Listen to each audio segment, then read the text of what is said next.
Je pourrais vous parler de Simone Veil, je pourrais vous parler de Joséphine Baker, je pourrais vous parler de Kulthum, je pourrais vous parler, mais là, je vais vous parler de Gisèle Halimi, parce que Gisèle Halimi, quelque part, et avec toute l'humilité qui s'impose, elle est née dans un environnement, elle est née et elle a grandi dans un environnement très patriarcal, comme le mien, où les filles devaient rester à leur place.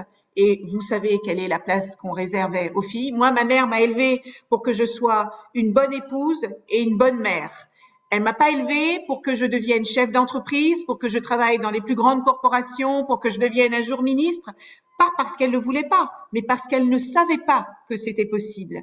Et Gisèle Halimi, dès l'âge de 10 ans, quand elle fait sa grève de la faim pour dire « je refuse de faire le lit de mon frère », mais je trouve ça incroyable. Elle a eu un courage que moi, ça m'a pris 30 ans pour avoir ce courage-là.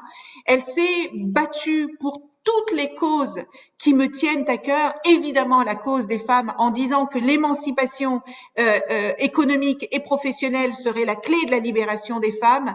Elle a défendu les personnes LGBT+, elle a défendu toutes les minorités qui étaient discriminées, ostracisées. Elle a défendu cette jeune femme, vous vous souvenez du procès de Bobigny, où une jeune femme est violée, elle tombe enceinte et c'est son agresseur qui va la dénoncer parce qu'elle veut avoir recours à l'avortement. Elle a porté des batailles qui sont extraordinaires pour toutes les femmes du monde, de France, mais toutes les femmes du monde, et j'ai une admiration infinie pour elle.